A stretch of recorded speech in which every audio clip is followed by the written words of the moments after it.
நடிக்கும் போது வராத ஜோசப்பு அரசியல் வரும்போது ஜோசப்பு ஊடகங்களை துண்டிக்காம போடணும். வேலை நீங்க வந்து நல்லது எதையும் கொண்டு வரதில்லை. நீங்க சத்தியம் பண்ணிருக்கீங்க. ரூல் பண்றது இல்ல, ரீல் தான். இன்னைக்கு என்ன போடலாம்? பேருந்துல போகலாம். பேருந்துல அப்போ அதுக்கு தான் போக்குவரத்து துறைக்கு ஒரு அமைச்சர் போட்டிருக்கீல, தமிழன் விஜய் பார்த்திபன்.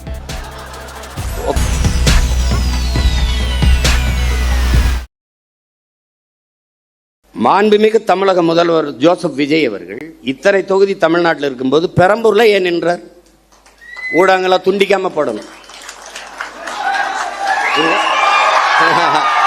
வேலை நீங்க வந்து நல்லது எதையும் கொண்டு வரதில்லை. நீங்க சத்தியம் பண்ணிருக்கீங்க. நாங்க நல்லதை தவிர எதையும் பேசுறதுல நாங்க சத்தியம் பண்ணிருக்கோம். ஆட்சி எப்படி நடத்துவோம்னு படம் படமா போட்டு காட்டினேன்.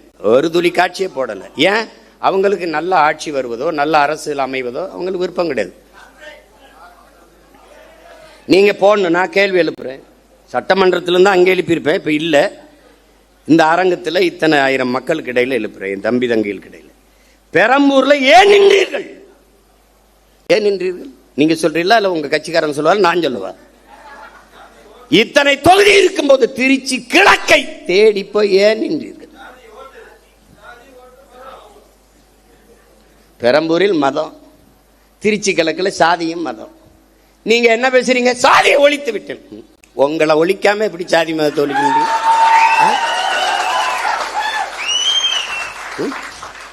நடிக்கும் போது வராத ஜோசப்பு அரசியல் வரும்போது ஜோசப்பு.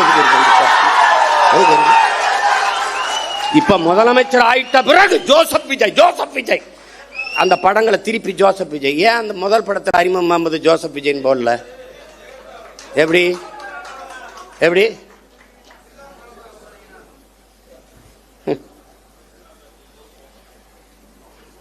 ஊழலஞ்சத்தை ஒழிச்சு விட்டான். ஊழலஞ்சத்தை ஒழிச்சு விட்டான். எங்கிட்ட ஒழிச்சிய? என் தம்பி மதுரமுத்து மதுவை ஒழிச்ச மாதிரியா? நீங்க முதலமைச்சரா நான் என்னங்க பண்ணுவீங்க? மதுவை ஒழிச்சிருவேன். எப்படி ஒழிப்பீங்க? இப்படி கேட்பீங்கன்னு தான் அந்த வரங்க ஒழிச்சு வச்சிருக்கீங்க அப்படின்னு ஒரு ஒழிச்சு வச்சுட்டு வரோம். வாய்கிட்ட ஒழிக்கிறது இல்லை. நீங்க பண்ற சேட்டை பாருங்களேன். போதைப்பொருள் போதைப்பொருள் போதைப்பொருள் ஒழிப்புக்கு ஒரு விழிப்புணர்வு தொடர் ஓட்டம். மாண்புமிகு முதல்வர் அவர்களே, ஓடி ஒழிக்கிறது இல்லை, போதை பொருளை தேடி ஒழிக்கணும். இப்ப ஓடுனீங்க ஓ மாநாடு 3 கிலோமீட்டர் ஓடுகிற ஒரே முதலமைச்சர் 12 கிலோமீட்டர் ஓடுவேன். ஓட விட என்னோட டேய். என் தம்பி பாலாட்ட கேளு. எல்லாரும் ஒய்எம்சிக்குள்ள ஓடுறான், ஒய்எம்சி சுத்தி ஓடுறான்டா கருவாப்பையம்மா. அவட போய் கேளுங்க. ஏய், இதெல்லாம் ஒரு பெருமை. போதை பொருளை ஒளிஞ்சிருச்சா? நீங்க ஒளிஞ்சிருச்ச? போதை என்பதற்கான வரையறை என்ன? மாண்புமிகு முதல்வர் அவர் ஜோசப் விஜய் அவர் இல்லை. போதை என்பது போதை பொருளுக்கானது என்ன? திடப்போதை. கொக்கைன், கஞ்சா, அபின், மெத்தப்பட்ட மீன், அப்புறம் வேற என்ன இருக்கு? அபின், குட்கா, இதெல்லாம் தான் போதை பொருள் நினைச்சுக்கிட்டு இருக்கீங்க. அப்போ நீங்க இந்த தெருவுக்கு திறந்திருக்க டாஸ்மார்க், அதில் விற்கிற பீரு, பிராண்டி, விஸ்கி, ரம்மு, ஜின்னு, ஒயின், இதெல்லாம் கரும்புச்சாரா இல்லை பழச்சாரா இல்ல கோயில்ல கொடுக்கிற புனித நீர் தீர்த்தமா? அது என்ன பேரு? அது எப்படி? இவங்க மாற்றம் என்னங்கிற? என்ன மாற்றங்கிற?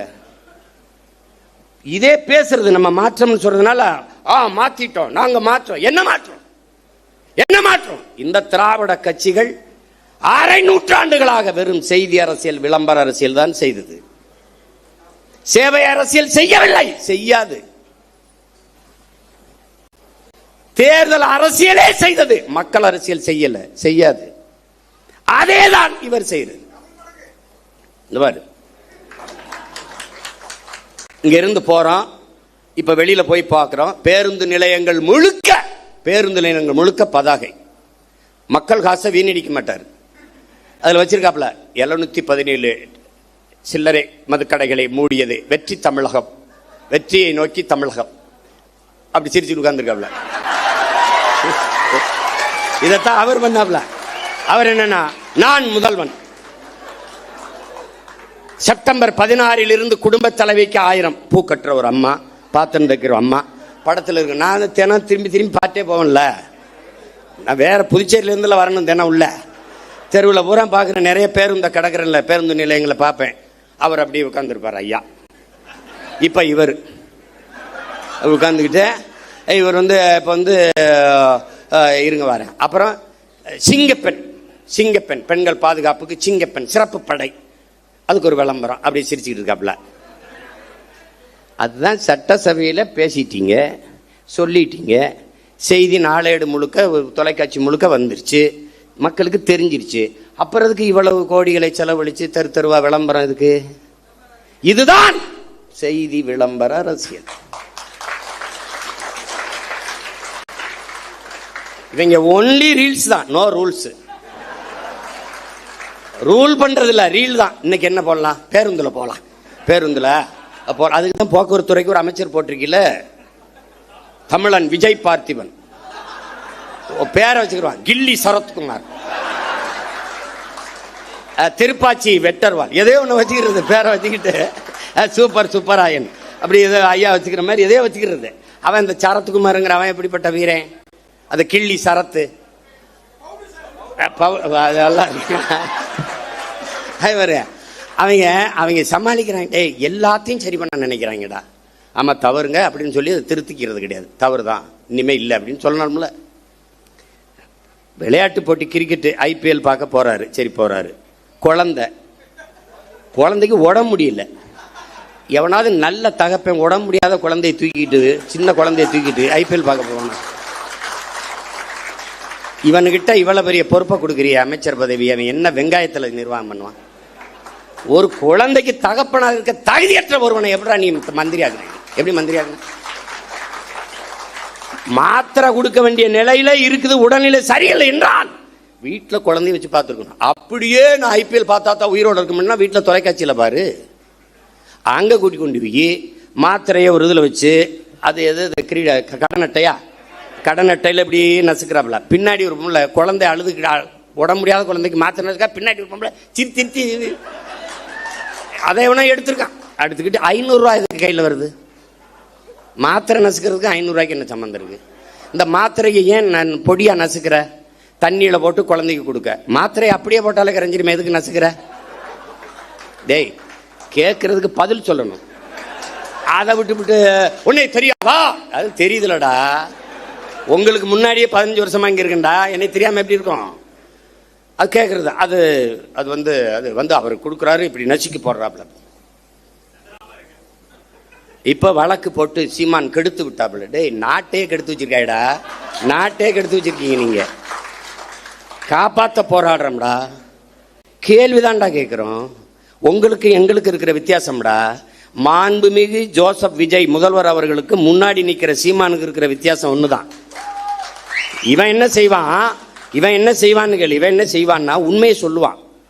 கடன் இவ்வளவு இருக்கு, வட்டியே 1 லட்சம் கோடிக்கு மேல வருது, நம்ம இவ்வளவு சிரமம் இருக்கு, அதனால கொஞ்சம் பொறுங்க. இப்ப நான் சொல்றேன் பாரு, படித்து முடித்து விட்டு வேலை இல்லாத 70 லட்சம் இளைஞர் இருக்கான், கிட்டத்தட்ட 1 கோடி. இப்ப நான் என்ன செய்வேன்? பிரபாகரன் மகன் என்ன சொல்லுவேன்? காமராஜரனுடைய பெருந்தலைவனின் பேரன், வஉசியின் வாரிசு, தெய்வ திருமகன் முத்துராமலிங்க தேவரின் பேரன், தீரன் சின்னமலையின் வாரிசு, அயோத்தியாசர் ரெட்டமலை சீனிவாசனுடைய பேரன். நான் என்ன சொல்லுவேன்னு கேளு. சிங்காரவேலர் ஜீவானந்தத்தின் பேரன் என்ன சொல்வேன்னா, படித்து முடித்து விட்டு வேலை இல்லாத பட்டதாரிகளுக்கு, இளைஞர்களுக்கு வேலை தாரேன், அரசு வேலை தாரேன். அது எந்த வேலைன்னு கேட்காத, வேலை தர்றேன், உனக்கு வேலை தர்றேன். இது நான். நீங்கெல்லாம் வேலை இல்லாத இளைஞருக்கு 4000 தர்றேன். ஒரு தலைவன் என்பவன் நிலையான தீர்வை நோக்கி நகர்த்தணும்டா. அதான்டா கனவு, அதான் விஷன், அதான் ட்ரீம். ஒரு தொலைநோக்கு இருக்கணும். நான் வேலை தர்றேன். எப்படி தெரியும்? டாக்டர் இவ்வளவுதான்டா இருக்கு. அடே, IAS மொத்தம் 7500 இந்தியா முழுமைக்கு எவ்வளவு? 5800 300 இவ்வளவுதான்டா IAS. IPS எவ்வளோடா? 7000. எவ்வளவுடா முதல்ல? எவ்வளோடா? ஒரு 7500 7800 8000 இருக்கும். இவ்வளவுதான். நான் எல்லாம் IPS சோறு அது எங்க ஆத்தா அப்பதான் ஊத்தணும். இப்ப நான் என்ன சொல்றேன், இந்த பணிகள் அப்படியே இருக்கட்டும். இதோடு ஆடு மாடு வளர்த்தல், நாட்டுக்கோழி வளர்த்தல், பட்டுப்பூச்சி வளர்த்தல், வேளாண்மை செய்தல், இதையெல்லாம் அரசு பணியாக மாற்றிவிட்டால் கூடுதலாக வேலை வாய்ப்பு வாழ்விடத்தில் கிடைக்கும். இப்ப உதாரணமா ஒரு சிக்கல் பாரு, இந்த கறிக்கோழிக்காரன் போராட்டம் நடத்துறதுக்கு தயாரா இருந்தான். ஏன்னா வெளியிலிருந்து வர்றவன் கூடுதலா இறைய கொடுத்து கொடுத்து எடைய கூட்டி தள்ளிடுறான். இங்க அது வரும்போதே எல்லாம் போய் இங்க நிற்கும் போது அங்க ஏத்துறதுல இருக்க இடம் இறக்கும் போது இருக்குல்ல, நான் போராட்டம். நான் என்ன கேட்கிறேன், நீ என்ன மயத்துக்கு அங்கிருந்து ஏத்துற, நீ இங்க வளர்க்க வேண்டியதானே? அப்ப திங்கிறதுக்கு லக் பீஸ். அப்ப என்ன சொல்லணும்னா, இந்த பலகையை தேய்க்கிறதுக்கு எங்க ஒரு உப்பு காய்ந்த வச்சிருப்பான். நீ தானே இந்த ஆடு மாடு வளர்க்கறது அவமானமா பேசினவன் தம்பி, இந்த வலையொலியில் இருக்கணும் குறிச்சு வச்சுக்கணும். தோற மகளே குறிச்சு வச்சுக்கணுமா? டே அவனை இவன் தாப்பா, கொண்டாப்பா நாக்கப்படுறான், இழுத்துக்கடா நல்லா தேய்ச்சி இருட்டுக்குள்ள போட்டு ஒரு வாரம் அண்ணன் தண்ணி சோறு இல்லாம போட்டு உன்னை கொள்ளல பார்த்துரு. நீ அவர் ஆடு மாடு போய் டேய் உனக்கு மேய்க்க வைக்க வந்தா வெள்ள போடா நாயே. சீனக்காரன் 1 லட்ச ரூபாய் மாதம் சம்பளம், ஆடு மேய்க்க எனக்கு ஆட்கள் தேவைன்னா பல ஆயிரக்கணக்கில் விண்ணப்பிச்சுட்டான். நான் கேட்டேன், சீனாக்காரன் சொன்னா ரசிக்கிற, சீமான் சொன்னா சிரிக்கிறிய, ஏண்டா உனக்கு என்னடா பிரச்சனை? ஆள் தான் பிரச்சனை. இப்போ என் தம்பி துறை சொல்றான்ல, நானே இப்போ யுவான் ஸ்வாங் மாதிரி கபான் சிங் ஃபிங்னு ஒரு பேரை வச்சுக்கிட்டு ஏதோ பேசியிருந்தேன்னு வச்சுக்கேன், என்னம்மா பேசுறான் யாவன். ஒரு கோட் போட்டுக்கணும் இல்லை வம்படியா நான் நீ, ஏன்னா அவர் கலட்டிட்டாரு, இப்போ நான் போடணும்னு இருக்கேன். ஏன் நீங்க தான் போடுவீங்களா, நாங்க போட மாட்டோமா? நம்ம என்ன அப்படி போட்டுரும். இங்க ஒரு டை ஒன்று கட்டிட்டு ஆமா, அவர் இங்க வச்சா பொட்டு, நான் இங்க வைக்க போறேன். இங்க வச்சு ஐயோ, நாங்க வாங்கி வந்த வாரம் தப்பா இருக்கு, ஒன்றும் பண்ண முடியாது. அவன் அப்படி. இப்ப தொலைநோக்குங்கிறது என்னன்னு இருக்குல்ல, எப்படி 6 சிலிண்டர் அன்னபூர்ணி சூப்பர் 6 எப்ப வரும்? 200 யூனிட் மின்சாரம் மாண்புமிகு முதல்வர் அவர்களே உங்ககிட்ட கேட்டது இலவச மின்சாரம் என்று 200 அலகு மின்சாரத்தை கேட்டது யார்? கேட்டது யாருன்னு சொல்லு. கேட்டது யார்? ஒரு யூனிட் மின்சாரம் 5 ரூபா 50 காசுனா நீங்க ஒரு 3 ரூபாய்க்கு கொடுங்க மக்களுக்கு, கட்டுமான இவ்வளவு குறைச்சு கொடுக்குறேன் அப்படி சொல்லுங்க. இதுல இழக்கிற பணத்தை எப்படி ஈடுகட்டுவீங்க? முதல் கையெழுத்தே நீங்க 200 அலகு மின்சாரத்துக்கு கையெழுத்து போடுவீங்க. பிரபாகர மகன் சீமான் என்ன போடுவான்? முதல் கையெழுத்து அவன் முதலமைச்சராக கையெழுத்து போட்டுருவான். பிறகு என்ன போடுவான்? கல்வி ஒன்றுதான் சமூக மாற்றத்தை, சமூக முன்னேற்றத்தை ஏற்படுத்த கருவி என்கிறார் புரட்சியாளர் அண்ணல் அம்பேத்கர் அவர். தொட்டனை தூரும் மணற்கேணி மாந்தற்கு கற்றனை தூரும் அறிவு. ஒரு நாட்டை ஆளுகிற மன்னனுக்கு அந்த நாட்டின் எல்லையில் மட்டும்தான் செல்வாக்கு மதிப்பு, ஆனால் கற்றவனுக்கு சென்ற இடமெல்லாம் சிறப்பு என்கிறார். பிச்சை புகினும் கற்கை நன்றே என்கிறான் கொன்றை வேந்தனில் அதிவீர ராமபாண்டியன். கல்வியில் இருந்துதான் ஒரு சமூகம் மேம்படணும். அப்ப அறிவு மானிட உரிமை, கல்வி மானுட உரிமை. என்ன பேசுவேன்? கல்வி மானுட உரிமை, கொடுக்க வேண்டியது அரசின் கடமை. அதை கொடுக்காமல் இருப்பது மாபெரும் கொடுமை. இதை தகர்க்கிறது. அனைவருக்கும் சரியான சமமான கல்வி தமிழ்நாடு அரசு, தமிழ்நாட்டு அரசு கொடுக்குது. தமிழ் தேசிய அரசியல் கொடுக்குது. பிரபாகரன் மகன் சீமானின் அரசு கொடுக்குது. ஏழை பணக்காரன் உயர்ந்தவன் தாழ்ந்தவன் என்று பாகுபாடின்றி எல்லோருக்கும் சரியான சமமான கல்வி, கட்டணம் இல்லாத கல்வி. அந்த இலவசம்ங்கிற வார்த்தையே ஒழிக்கணும். கட்டணம் இல்லாது கொடுக்கிறோம். தனியார் பள்ளி கல்லூரியில் என்ன தரம் இருக்கிறது என்று என் பெற்றோர்களும் என் பிள்ளைகளும் நினைக்கிறார்களோ அதை தாண்டிய கல்வி. கல்வியில் தலை சிறந்த நாடு பின்லாந்து. 10 ஆண்டுகளில் எழுதி வை. 10 only 10 years. 10 years only 10 years back. திருப்பி ஒருத்தன் சொல்லுவான் பின்லாந்தில் இருந்து, உலகத்தின் தலை சிறந்த நாடு தமிழ்நாடு என்று. லீ குவான் யூ சொன்னா, Lee Kuan Yew only 10 years you make my hand. Singapore என் கைகளில் கொடு. உலகம் 1000 ஆண்டுகள் கழிச்சு சிங்கப்பூரை புகழ்கிற உயரத்தில் நிறுத்திட்டான். லீ குவான் யூவால் சிங்கப்பூரில் முடிகிறது. பிரபாகரன் மகன் சீமானால் தமிழ்நாட்டில் முடியாதா? ஒரு இத்திரியின் நாடு. இவ்வளவுதான் மக்கள் தொகை. ஒரு வளமும் இல்லை கடலை தவிர. எந்த வளம் இல்லை என் நிலத்துல. என்ன இல்ல? அறிவு வளமா, உடல் வளமா, இல்ல நில வளமா, மலை என்ன இல்ல? கொடுமடா. தஞ்சாவூர்ல இருந்து அரபு நாட்டில் ஒட்டகம் மேய்க்க போறானடா. கேவலம் உண்டாடா. தஞ்சாவூர்ல இருந்து பிற நாட்டுக்கு வேலைக்கு, சிங்கப்பூருக்கு வேலைக்கு ஏன்டா போகணும்? என் நாடா, சொர்க்கமிடாது. இவ்வளவு வளத்தை வச்சுக்கிட்டு போய் அரபு நாட்டில் பாலைவனத்தில் போய் ஒட்டகம் வச்சுட்டு என் பிள்ளை நிற்கிறான்டா. இது மாதிரி ஒரு கொடுமை. அரபு நாட்டில் ஒட்டகம் மேய்க்கலாம், அன்னை நிலத்தில் ஆடு மாடு மேய்க்க கூடாதாடா? என்னடா கொடுமை இது? எங்களை ஆடு மாடு மேய்க்க சொல்ல, ஒன்னே மேய்க்க சொல்ல பரதேசி பிக்காளி பல, ஒன்னே நான் மேய்க்க சொல்லடா. போடா, எழுதி வச்சுக்கடா. ஒரு நாள் அவசர கூட்டம் எங்கே நடக்குதுங்க? இந்த கூட்டு பண்ணையில் நடந்துகிட்டு இருக்குங்க. அங்கே உட்காந்துருக்காரு முதலமைச்சர், எல்லா அமைச்சரும் உட்காந்து போயிட்டு இருக்காங்கன்னு. நீ அங்கே வருவ. 2000 ஏக்கரில் பண்ணை இருக்கும், அங்கே கூடாரம் இருக்கும். உட்காந்துக்கிட்டு அங்கே நாங்கள் வளர்த்த நாட்டுக்கோழி வந்துக்கிட்டு இருக்கோம். அங்கே ஆட்டுக்கறி பிரியாணி போயிட்டு இருக்கோம், அதை சாப்பிட்டு இருப்பான்.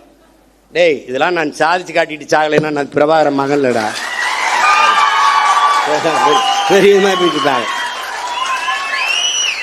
ஓடுவண்ணா கையெழுத்து. பெற்றுக் கொடுங்கள் பிள்ளைகளை. கற்றுக் கொடுக்கிறோம் நாங்கள். பிள்ளைகள் உங்கள் வீட்டின் செல்வங்கள் அல்ல, தமிழ் தேசிய நாட்டின் செல்வங்கள். முடிஞ்சு. நீ பெத்துட்டியா 3 வயசுல ஒப்படைச்சிட்டு வெளியேறிடணும். பிள்ளைக்கும் அரசுக்குமானது. நான் கேட்பேன், என்ன படிக்கிற ஐயா? ஐயா நான் டாக்டர் போயா. ஐயா நான் இன்ஜினியர் போயா. ஐயா எனக்கு பாடுறது பிடிக்கும் பாடியா. ஐயா எனக்கு ஓடுறது பிடிக்கும் ஓடியா. அதுக்குன்னு வரக்கூடாது, தொலைச்சு போடுவேன் உன்னை. ₹1 கல்வி கிடையாது. தொடக்க கல்வி முதல் ஆராய்ச்சி கல்வி வரை என் பிள்ளைக்கு தரமான கல்வி. ₹1 கட்டணம் இல்லாம. அப்படி போட்டியலா கையெழுத்து? 200 அலகு மின்சாரம் இலவசம்னு கையெழுத்து போட்டு ₹1000 கட்டினவன் 4000 கட்டிட்டு வீட்டில் அழுதுகிட்டு இருக்கான். இப்ப வலைவலி திருப்பினா 7000 கட்டு 17,000 வந்திருக்கு. இதுல வீட்டில் 5 மணி நேரம் 6 மணி நேரம் மின்சாரம் இருக்கு, அதுக்கே இவ்வளவு கட்டணும். நம்ம வீட்டில எல்லாம் அந்த மின் ஊக்கி வச்சு ஓட்டிக்கிட்டு இருக்கோம், கடப்படன்னு ஓட்டிக்கிட்டு இருக்குது. காலக்கொடுமை ஏதோ நடந்து போச்சு. எங்க ஊர்ல சொல்லுவான், பிச்சை எடுக்கிற மாதிரி கனவு கண்டா பெருமையா ஒருத்தட்டையும் சொல்ல முடியாதுல்ல சீமா அப்படின்னு. இவங்க போட்டாங்க. இப்ப இன்னும் கொஞ்ச நாள் கழிச்சு நாங்கள்லாம் டிவி கேக்கு போட்டோம், விசிலுக்கு போட்டோம்னு எவனும் சொல்ல மாட்டான். விசில முழுங்கினவன் எப்படி இருப்பான்? முழி. இப்ப நம்ம பயிலுக ஐயோ இங்க வீடு அடிக்கிறான் அப்படிலாம் அல்லாதீங்க, விசில் அடிக்க சரியாயிரும். அப்ப வைத்தியகர இது கரூர்ல உங்களுக்கு மனிதாபிமானம் இருக்கா? நீங்க இருக்கு. டேய், மனிதாபிமானத்தின் மொத்த உருவம்டா நாங்க. எங்களை பார்த்து பேசாதரா. கேட்கிற கேள்விக்கு பதில் சொல்லு. வேற்று நாட்டு ராணுவம், இன்னொரு நாட்டு ராணுவம், என் இனத்தின் பகை நாட்டின் ராணுவம் இலங்கை. அந்த ராணுவத்தால் 850 பேர் இந்த நாட்டின் குடிமகன், இந்திய நாட்டின் குடிமகன், சிட்டிசன் ஆஃப் இந்தியா, தமிழ் தேசியனத்தின் மகன் மகள். தங்கச்சி உட்கார விடுங்க, கொஞ்சம் இடம் கொடுங்க, உட்காருங்க. நீங்க தள்ளி வாப்பா, இங்கிட்டு தள்ளி வா, இங்கிட்டு தள்ளி வா. தங்க இங்க அம்மா கொஞ்சம் நகர்ந்து வாங்கம்மா, கொஞ்சம் இடம் கொடுங்க. தங்கச்சி இங்கிட்டு வாங்க, நல்லா இங்கிட்டு வாங்க. உட்காருங்க, அவ்வளவுதான், உட்காருங்க. ஒரு பழக்கத்தை நீங்க கத்துக்கணும். எவ்வளவு பெரிய ஆளா இருந்தாலும் நீங்க பெண்கள் வரும்போது எந்திரிச்சு இருக்கை கொடுத்துட்டு வெளியேறி. அப்ப ஒவ்வொரு தடவையும் நான் சொல்ற மாதிரி வச்சுக்கூட. இந்த கட்சிக்குன்னு நிறைய தகுதிகள் இருக்கு. பசினாலும் 10 நாள் கிடப்பேன், 11 நாள் 100 நாள் நடப்பேன். இங்க இருக்கணும். தன்னை முன்னிறுத்திக்கிறவன் இந்த கட்சிக்கு சரி வர மாட்டான். தான் பிறந்த மண்ணையும் இனத்தையும் எவன் முன்னிறுத்துறானோ அவன் தான் இந்த கட்சிக்கு தளபதியா இருக்க முடியும். போட்டு ஒவ்வொரு தடவையும் அண்ணனை பாடம் நடத்த வைக்க கூடாது. புதுசா நீங்க வந்திருக்கிறே தெரிஞ்சுக்கணும். யார் வந்தாலும் சரி, சின்ன குழந்தை வந்தாலும் பெண் பிள்ளைகள் வந்தா நீ உட்கார்தாயின்னு எந்திரிச்சு நின்னுக்கணும். அவன் தான் சரியான ஆண்மகன். நீ உட்கார்ந்துக்கிட்டு தங்கச்சி அம்மாவை நிக்க வச்சுக்கிட்டு இருந்தீங்கன்னா நீ தற்கொலையில பெரிய தற்கொலை ஆயிடுவா. பார்த்துக்க. பச்சை மட்டையை வேற ஆளுக்கு எடுக்க மாட்டேன், உனக்கு எடுத்து விட்டுருவேன். பார்த்துக்க. இப்போ 850 பேர் சுட்டுக் கொல்லப்பட்டிருக்கான். அவன் வாழ்வாதாரத்திற்காகத்தான் கடலுக்குள்ள மீன் பிடிக்க சென்றான். அவன் படகு பறிக்கப்பட்டிருக்கு, சிறைபிடிக்கப்பட்டிருக்கா, சித்தவதை செய்யப்பட்டிருக்கா, கொலை செய்யப்பட்டிருக்கா. இந்த செத்து பிணமா வந்தவன் வீட்டிற்கு எவ்வளவு பணம் உதவித்தொகையாக, ஊக்கத்தொகையாக, வாழ்வாதாரத்திற்கு கொடுக்கப்பட்டது? யாராவது ஒருத்தன் சொல்லு.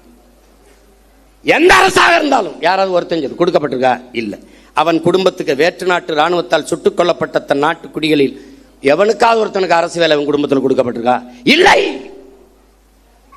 அப்ப